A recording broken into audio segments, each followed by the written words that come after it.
जय हिंद दोस्तों, मैं मोहित सर।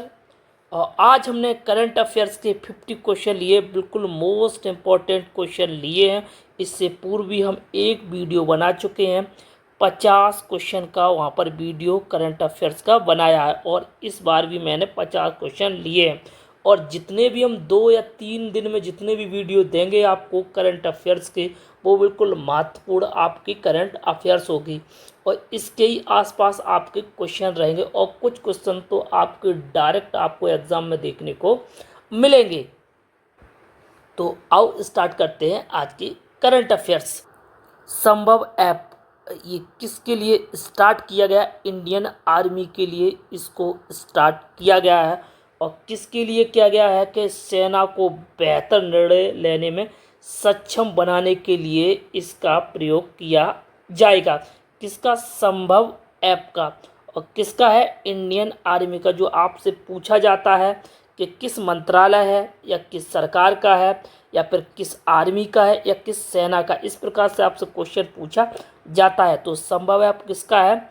इंडियन आर्मी का ऐप है।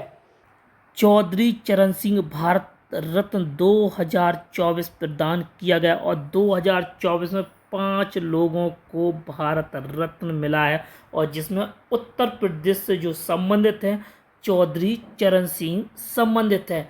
और इसमें जो 5 लोगों को मिला, कर्पूरी ठाकुर को मिला है, लाल कृष्ण आडवाणी को मिला है, MS स्वामीनाथन को मिला, और PV नरसिम्हा राव को और चौधरी चरण सिंह को ये पुरस्कार प्रदान किया गया है। और चौधरी चरण सिंह 5 में प्रधानमंत्री बने। 1979 और 80 के बीच में ये 5 में प्रधानमंत्री रहे, और उत्तर प्रदेश के मुख्यमंत्री भी रहे। ये 1967 और 68 में ये मुख्यमंत्री रहे। और इनके समाधि स्थल को क्या कहा जाता है? तो किसान घाट के रूप में इसको जाना जाता है। तो ये very very most important question रहेगा, ये सीधा आपको एग्जाम में देखने को मिलेगा। संयुक्त अभ्यास शक्ति 2024 किस किस देश के बीच हुआ है? तो भारत और फ्रांस के बीच ये युद्ध अभ्यास हुआ है। और कहाँ हुआ है? मेघालय उमरोई में ये युद्ध अभ्यास हुआ है। दोस्ती 16 अभ्यास 2024 हुआ, और किस किस देश के बीच हुआ है? तो भारत, मालदीव और श्रीलंका के बीच ये युद्ध अभ्यास हुआ। और किस सेना के बीच हुआ है? तो नौसेना के बीच ये युद्ध अभ्यास हुआ है। और इसको कैसे याद रखोगे? जो हमारे पड़ोसी देश रहेंगे वो हमारे दोस्त भी रहेंगे। तो मालदीव और श्रीलंका हमारे दोस्त रहेंगे। 8वां GMAX 2024 किस किस के बीच हुआ? तो भारत और जापान के बीच ये युद्ध अभ्यास हुआ। J for Japan. क्या याद रखोगे? J फॉर जापान याद रखोगे, और I फॉर इंडिया को याद रखोगे। तो किस किस देश के बीच हुआ है? तो भारत और जापान के बीच हुआ है। कौन सा है? ये 8वें नंबर का है। 5वां धर्म गार्जियन एक्सरसाइज 2024 किस किस के बीच हुआ है? तो भारत और जापान के बीच ये युद्ध अभ्यास हुआ है। रेड फ्लैग एक्सरसाइज 2024 ये आपका मोस्ट इम्पॉर्टेंट क्वेश्चन रहेगा। ये किस किस के बीच हुआ? इसमें 30 राष्ट्रों ने इसमें भाग लिया था, और इसका जो आयोजन हुआ है वो अलास्का अमेरिका के अंदर इसका आयोजन किया गया है। इसमें कितने देश शामिल थे? तो 30 देश शामिल थे। और कहाँ हुआ है? अमेरिका के अंदर इसका आयोजन किया गया है। क्या नाम है इसका? Red flag. क्या है? Red flag. चुनाव आयोग का राष्ट्रीय आइकन किसको बनाया गया? ये राष्ट्रीय आइकन है। कौन है? राष्ट्रीय आइकन है। किसको बनाया गया? सचिन तेंदुलकर जी को राष्ट्रीय आइकॉन बनाया गया। और जबकि युवा आइकॉन किसको बनाया गया? तो आयुष्मान खुराना को आइकॉन बनाया गया। किसका? युवा आइकन। और जो चुनाव हुए थे वो 18वीं लोकसभा के चुनाव हुए थे। और कितने चरण में हुए? तो 7 चरणों पर चुनाव हुए। और चुनाव आयोग की जो टैगलाइन थी है, चुनाव का पर्व देश का गर्व, ये आपकी मोस्ट इम्पोर्टेंट होने वाली है, क्योंकि हाल ही में चुनाव हुए। तो ये आपसे टैगलाइन पूछी जा सकती है कि चुनाव का पर्व देश का गर्व किसकी टैगलाइन है? तो चुनाव आयोग की ये टैगलाइन है। और चुनाव आयोग द्वारा जारी किया गया एक पोर्टल का नाम क्या है? सुविधा। तो पोर्टल किसका है? चुनाव आयोग का। ये भी आपसे क्वेश्चन पूछा जा सकता है कि सुविधा पोर्टल किसका है? तो चुनाव आयोग ने इसको जारी किया था। नाम क्या है? सुविधा। संयुक्त राष्ट्र मानवाधिकार परिषद UNHRC, इसके जो अध्यक्ष हैं फेडरिको वेलेगास, ये वर्तमान में अध्यक्ष है। और इसकी स्थापना कब की गई थी? तो 2006 में स्थापना की गई थी। और राष्ट्रीय मानवाधिकार आयोग के जो वर्तमान अध्यक्ष हैं अरुण कुमार मिश्रा, वर्तमान अध्यक्ष। और इनका जो कार्यकाल होता है कितना होता है? 3 वर्ष का कार्यकाल होता है, या 70 वर्ष हो जाए या 3 वर्ष, तो इनका कार्यकाल क्या होता है? 3 या 70 वर्ष। और इसकी स्थापना कब की गई थी? तो 12 अक्टूबर 1993 में इसकी स्थापना की गई थी। किसकी? राष्ट्रीय मानवाधिकार आयोग की स्थापना कब की गई थी? 12 अक्टूबर 1993 को। ये आपका यूपी पुलिस में आपका पूछा गया था 2018 में। और उत्तर प्रदेश मानवाधिकार आयोग की स्थापना कब की गई? तो 4 अप्रैल 1996 को इसकी स्थापना की गई। तो ये भी आपको उत्तर प्रदेश पुलिस में पूछा गया था 2018 में। और वर्तमान इसके जो अध्यक्ष हैं न्यायमूर्ति बालाकृष्ण नारायण, ये वर्तमान अध्यक्ष। तो वेरी वेरी इंपॉर्टेंट क्वेश्चन होने वाला, ये आपका एग्जाम में देखने को यहाँ से मिलेगा। 18वां G20 सम्मेलन का आयोजन कहाँ किया गया? तो भारत मंडपम नई दिल्ली में इसका आयोजन किया गया। और इसमें स्थायी सदस्य कौन सा देश बना? तो अफ्रीकन यूनियन इसमें स्थायी सदस्य देश बना था। और इसकी आपसे थीम पूछी जाएगी तो वासुदेव कुटुंबकम, ये आपकी वेरी मोस्ट इम्पॉर्टेंट रहेगी इसकी थीम। और G20 का 19वां सम्मेलन कहाँ आयोजन किया जाएगा? तो ब्राज़ील के अंदर किया जाएगा 2024 में। और 2023 में कहाँ हुआ? भारत नई दिल्ली में हुआ था। 12वां विश्व हिंदी सम्मेलन का आयोजन कहाँ किया गया? तो नाडी फिजी में किया गया। कहाँ पर किया गया? नाडी फिजी में इसका आयोजन किया गया। और इसका जो विषय रहा है हिंदी पारस्परिक ज्ञान को कृत्रिम मेधा तक। क्या रहा है? हिंदी पारस्परिक ज्ञान से कृत्रिम मेधा तक, ये इसका विषय रहा। तो ये आपका विषय पूछा जा सकता है। और आपसे स्थान भी पूछा जा सकता है कि कहाँ इसका आयोजन किया गया। तो नाडी फिजी में इसका आयोजन किया गया। और 9वां रायसीना डायलॉग 2024 का आयोजन कहाँ किया गया? तो रायसीना कहाँ है? और नई दिल्ली में रायसीना है। तो इसका आयोजन कहाँ किया गया है? नई दिल्ली में किया गया। और इसका जो उद्घाटन किसने किया? प्रधानमंत्री मोदी जी ने इसका उद्घाटन किया। पुस्तक मेला 2024, और इसका जो आयोजन किया गया प्रगति मैदान नई दिल्ली में इसका आयोजन किया गया। इसका उद्घाटन किसने किया? तो केंद्रीय शिक्षा मंत्री धर्मेंद्र प्रधान ने इसका उद्घाटन किया। तो ये भी आपका very very most important question रहेगा। ऑपरेशन संकल्प किसके द्वारा किया गया है? तो भारतीय नौसेना के द्वारा किया गया है। तो ईरान के जहाज अल कंबार को डाकुओं ने अपहरण कर लिया था। और उसको बचाने के लिए भारतीय नौसेना ने ऑपरेशन संकल्प को किया है। और किसको बचाया? तो ईरान के जहाज को। नन्हे फरिश्ते रेलवे सुरक्षा बल द्वारा 549 से अधिक बच्चों को उनके परिवार से मिलाया गया। आपसे क्वेश्चन जो पूछा जाता है नन्हे फरिश्ते किसके द्वारा प्रारंभ किया गया? तो रेलवे सुरक्षा बल के द्वारा इसको प्रारंभ किया गया। ऑपरेशन अजय किसके द्वारा स्टार्ट किया गया? तो भारत सरकार द्वारा इसको स्टार्ट किया गया। क्यों किया गया?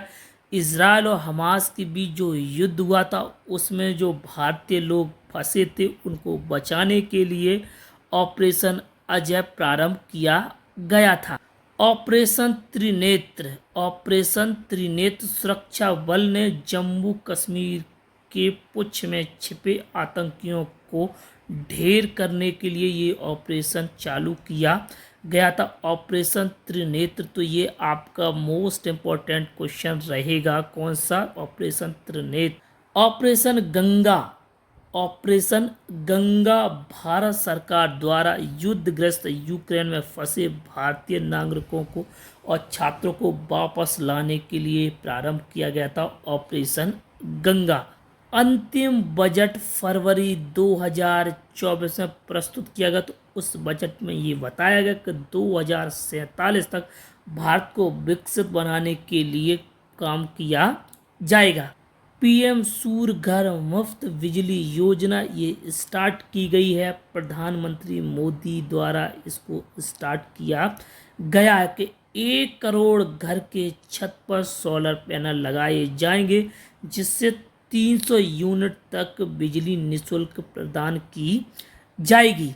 उत्तर प्रदेश की योजनाओं से भी क्वेश्चन आपसे पूछे जाएंगे। तो डिजिटल डॉक्टर क्लिनिक योजना किस राज्य की है? तो उत्तर प्रदेश राज्य की है।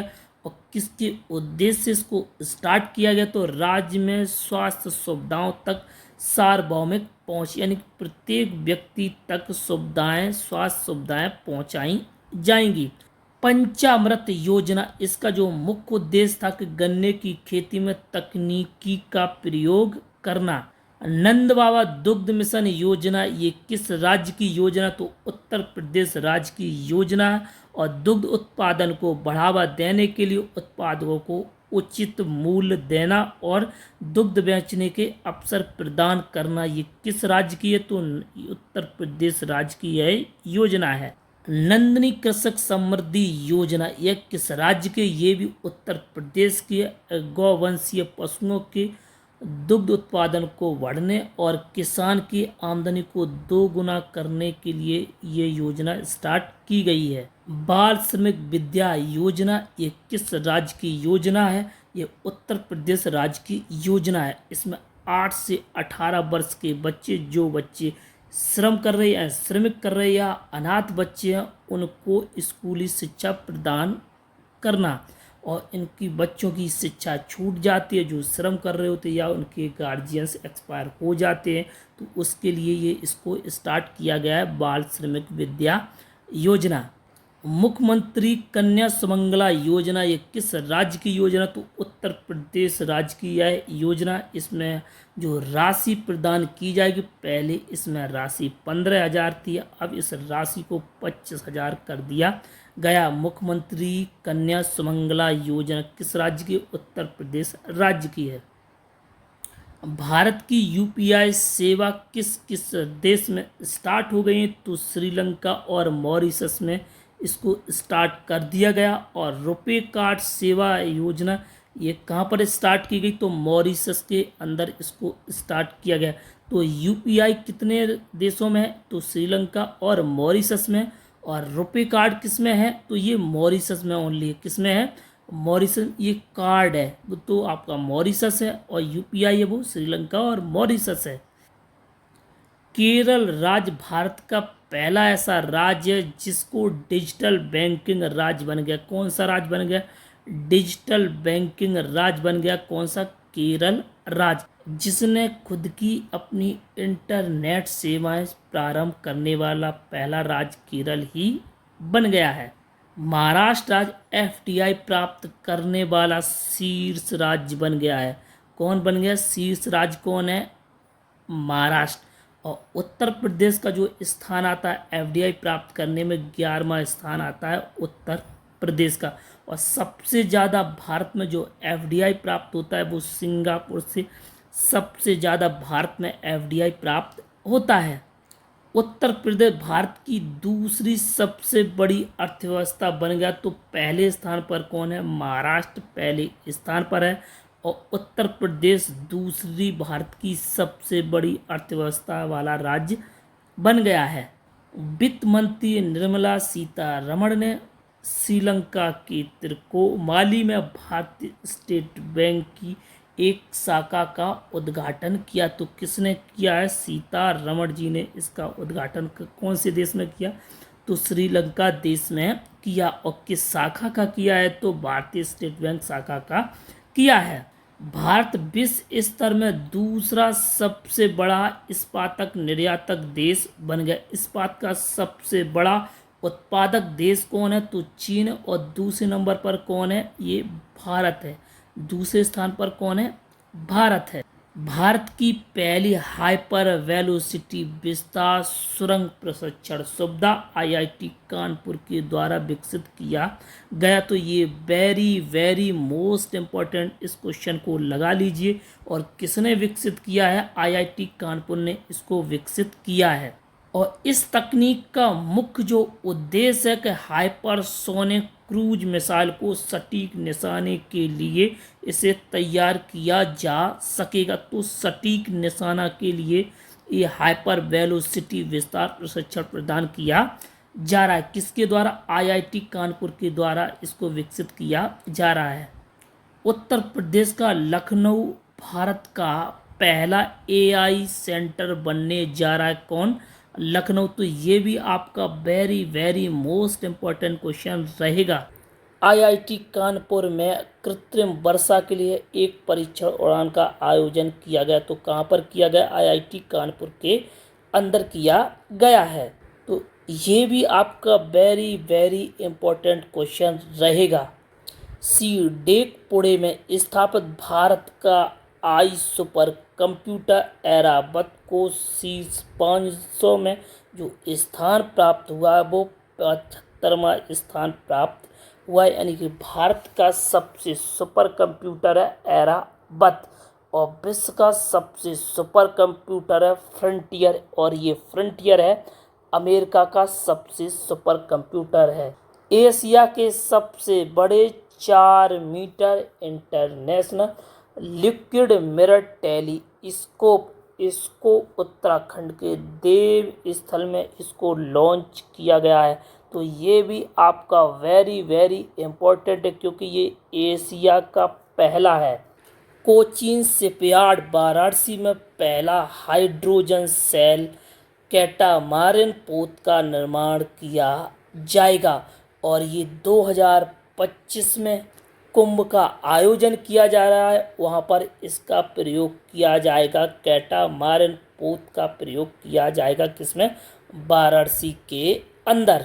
विश्व की सबसे ऊंचे फाइटर फील्ड का निर्माण कहाँ किया जा रहा है? तो लद्दाख के अंदर इसका निर्माण किया जा रहा है, ऊंचे फाइटर फील्ड का। आईआईटी कानपुर द्वारा विकसित किया गया कमिकेज ड्रोन का स्वदेशी संस्करण विकसित किया गया। और इस ड्रोन का जो प्रयोग किया जा रहा है यूक्रेन गाजा इजराइल युद्ध में इस ड्रोन का प्रयोग किया जा रहा है। और ये भी आपका very very most important question रहेगा। और जितने भी कार्य किए, अगर उत्तर प्रदेश की बात करें, कोई भी जो यूनिवर्सिटी है तो वो आईआईटी कानपुर ही के द्वारा किया गया है। तो आपको अगर वहाँ ऑप्शन नहीं पता है तो आईआईटी कानपुर को ही टिक करके आओगे तो 90% आपका क्वेश्चन वहाँ सही हो जाएगा। भारतीय वायुसेना की पहली महिला पायलट शुभांगी सिंह फ्रांस में होने वाले बहुराष्ट्रीय अभ्यास ओरियन में हिस्सा लेंगी। तो पहली महिला है, ये महिला पायलट है। कौन है? महिला पायलट शुभांगी सिंह है। और ये युद्ध अभ्यास कहाँ होने वाला है? ये फ्रांस में होने वाला है। भारत और फ्रांस का संयुक्त सैटेलाइट मिशन तृष्णा, ये मोस्ट इम्पोर्टेंट होने वाला ये तृष्णा है। क्या है? तृष्णा किस किस के बीच है? ये तो भारत और फ्रांस का है। किसका है? भारत और फ्रांस का है। और पृथ्वी के तापमान की निगरानी करने के लिए ये बनाया गया है। दुनिया का पहला 3D रॉकेट आंध्र प्रदेश के श्री हरिकोटा से इसको लॉन्च किया गया। 3D रॉकेट है। क्या है? दुनिया का पहला 3D। और किसके द्वारा किया गया? तो श्री हरिकोटा के द्वारा इसको विकसित किया गया और यहीं से इसको लॉन्च किया गया है। तो ये भी आपका very very most important question रहेगा। एक्सपोसेट भारत का पहला ध्रुवीय मिशन है। तो आपसे क्वेश्चन पूछा जाएगा कि भारत का पहला ध्रुवीय मिशन कौन है? तो एक्सपोसेट ये भारत का पहला ध्रुवीय मिशन है। शनि सौरमंडल का सर्वाधिक उपग्रह 145 वाला ग्रह बन गया है। किसके सबसे ज़्यादा है? उपग्रह, तो शनि के सबसे ज़्यादा उपग्रह कितने, 145।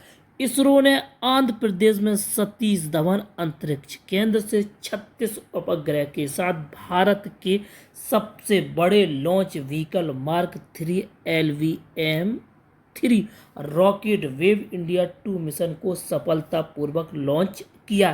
तो किसने लॉन्च किया, सतीश धवन अंतरिक्ष केंद्र ने इसको लॉन्च किया। कितने ग्रहों को लॉन्च किया, तो 36 ग्रहों को लॉन्च किया है। तो ये भी आपका मोस्ट इम्पॉर्टेंट क्वेश्चन रहने वाला है। उत्तर प्रदेश के सरयू में अपना पहला कछुआ संरक्षण रिजर्व स्थापित किया गया, और ये किस डिस्ट्रिक्ट में है, तो गोंडा डिस्ट्रिक्ट में। और किस नदी में है, तो सरयू नदी में। और अगर सरयू नदी नहीं आती है तो वहाँ उसकी एक सहायक नदी है, सरजू नदी। सरजू नदी इसकी सहायक नदी है, किसकी, सरयू नदी की। इसमें पहला कछुआ संरक्षण रिजर्व बनाया गया है। अफगानिस्तान को पछाड़कर म्यांमार अफीम का सबसे बड़ा उत्पादक देश बन गया है। और उत्तर प्रदेश की अगर बात करें तो सबसे बड़ा जो उत्पादक जिला है वो गाजीपुर है उत्तर प्रदेश का। अगर भारत की बात करें तो सबसे ज़्यादा जो अफीम होती है वो राजस्थान के अंदर सबसे ज़्यादा अफीम होती है। उत्तर प्रदेश के दुधवा टाइगर रिजर्व में दुर्लभ पक्षी जैरडन बेबलर को देखा गया। तो किस में देखा गया है, दुधवा टाइगर रिजर्व में देखा गया है। देश में पहली बार लिथियम के भंडार पाए गए हैं और जम्मू कश्मीर में ये पाए गए। जो रहस्य इलाका है उसमें इसको पाया गया है पहली बार भारत में लिथियम भंडार। कहाँ पर, जम्मू कश्मीर। तो ये भी आपका very very most important question रहेगा। मेजर ध्यानचंद खेल रत्न पुरस्कार 2023 इसमें कितने लोगों को प्रदान किया गया, तो 2 लोगों को प्रदान किया गया है। तो चिराग शेट्टी है और सात्विक साईराज है, और इनको ये प्रदान किया गया 2023 के लिए खेल रत्न पुरस्कार प्रदान किया गया। और दोनों खिलाड़ी बैडमिंटन से खिलाड़ी संबंधित हैं। 33वां सरस्वती सम्मान 2023 किसको प्रदान किया गया है, तो प्रभा वर्मा को यह प्रदान किया गया। और किस उपन्यास के लिए प्रदान किया गया, तो रौद्र सतकम के लिए इनको प्रदान किया गया। और आपसे जो क्वेश्चन पूछा जाता है वो क्रम वाइज में ही पूछता है। 33वें नंबर का वो 2024 या 2023 करके जल्दी से क्वेश्चन नहीं देता है, तो क्रम वाइज से ही आपसे क्वेश्चन पूछा जाता है। और 33वां व्यास सम्मान 2023 किसे प्रदान किया गया है, तो पुष्पा भारती को ये प्रदान किया गया। उनकी एक रचना थी यादें यादें यादें, इसके लिए इनको प्रदान किया गया है। सरस्वती सम्मान और व्यास सम्मान, यहाँ बच्चे अक्सर कर कन्फ्यूज हो जाते हैं। अगर दोनों एग्जाम में आ जाता है तो आप डिफरेंट आसानी से नहीं कर पाओगे। तो आप कैसे इसको याद रखोगे, और इसको याद करने का जो तरीका है, बस वावना और सा, बस यादें यादें यादें रह जाती हैं किसकी, पुष्पा की। तो किसका ये याद कर लिया आपने, व्यास सम्मान का। किसका कर लिया आपने, व्यास सम्मान का याद कर लिया, तो सरस्वती सम्मान को आपका याद रह जाएगा। वहाँ कन्फ्यूजन आपको एग्जाम में दूर रखनी है। और 58वां ज्ञानपीठ पुरस्कार 2023 किसको प्रदान किया गया है, तो गुलजार साहब को मिला है और जगत गुरु राम भद्राचार्य जी को मिला है। तो 2 लोगों को ज्ञानपीठ पुरस्कार प्रदान किया गया है। अब ज्ञान हमें कौन कौन देते हैं, तो राम भद्राचार्य भी हमको ज्ञान प्रदान करते हैं। और कौन सा करते हैं, तो गुलजार साहब भी हमको ज्ञान प्रदान करते हैं। दादा साहब फाल्के इंटरनेशनल पुरस्कार 2024 सर्वश्रेष्ठ जो फिल्म रही वो जवान सर्वश्रेष्ठ फिल्म रही। और सर्वश्रेष्ठ जो निर्देशक रहे वो संदीप रेड्डी अवागा, ये सर्वश्रेष्ठ निर्देशक रहे। और सर्वश्रेष्ठ जो अभिनेता रहे वो शाहरुख खान रहे। इनकी जो फिल्म रही वो जवान सर्वश्रेष्ठ फिल्म रही। 12वां विश्व हिंदी सम्मान किसको प्रदान किया गया है? तो डॉक्टर उषा ठाकुर को ये सम्मान प्रदान किया गया। तो ये भी आपका मोस्ट इम्पॉर्टेंट क्वेश्चन रहेगा। फ्रेंच ओपन 2024 पुरुष एकल विजेता जो रहे हैं कार्लोस अल्कराज, ये स्पेन के निवासी हैं। ये 2024 के फ्रेंच ओपन विजेता रहे हैं। दुनिया की पहली सीएनजी बाइक लॉन्च किस कंपनी ने की है? तो बजाज कंपनी ने पहली सीएनजी बाइक को लॉन्च किया है। सुभाष चंद्र बोस आपदा प्रबंधन पुरस्कार 2024 के लिए चुना गया है। तो 60 पैराशूट फील्ड अस्पताल उत्तर प्रदेश को चुना गया। तो ये भी आपका मोस्ट इम्पॉर्टेंट क्वेश्चन रहेगा। किस शहर में क्षेत्रीय किसान मेला का आयोजन किया गया है? तो वाराणसी के अंदर इसका आयोजन किया गया है, यानी क्षेत्रीय किसान मेला। तो ये भी आपका मोस्ट इम्पॉर्टेंट यानी very very most important question रहेगा कि क्षेत्रीय किसान मेला का आयोजन कहाँ किया गया है? तो वाराणसी के अंदर इसका आयोजन किया गया है। 1 फरवरी 2024 को प्रस्तावित अंतिम बजट 2024 किस मंत्रालय को सबसे अधिक बजट का आवंटन किया गया? तो रक्षा मंत्रालय में सबसे ज़्यादा पैसा दिया गया है। तो आपसे क्वेश्चन ये पूछा जा सकता है कि अंतरिम जो बजट प्रस्तुत हुआ था किस मंत्रालय को सबसे ज़्यादा पैसा प्रदान किया गया या बजट आवंटन किया गया? तो रक्षा मंत्रालय को सबसे ज़्यादा ये आवंटन किया गया है। हमारे द्वारा जितना भी कंटेंट लिया जा रहा है उत्तर प्रदेश पुलिस की परीक्षा को देखते हुए लिया जा रहा और उनके लिए ज़बरदस्त कंटेंट हमने लिया। इससे पूर्व भी हम एक वीडियो बना चुके हैं, वो भी आपका ज़बरदस्त कंटेंट था और ऐसे ही हम 2 या 3 वीडियो बनाएंगे जिससे पूरी करंट अफेयर्स को हम कवर कर लेंगे। और इन वीडियो को अगर आप देख लोगे तो आप एग्ज़ाम में आसानी से वहाँ करके आप करंट अफेयर्स को आ जाओगे। और यदि आपको हमारा वीडियो पसंद आया है तो हमारे वीडियो को लाइक करें। अभी तक आपने हमारे चैनल को सब्सक्राइब नहीं किया तो चैनल को सब्सक्राइब कर लें। धन्यवाद।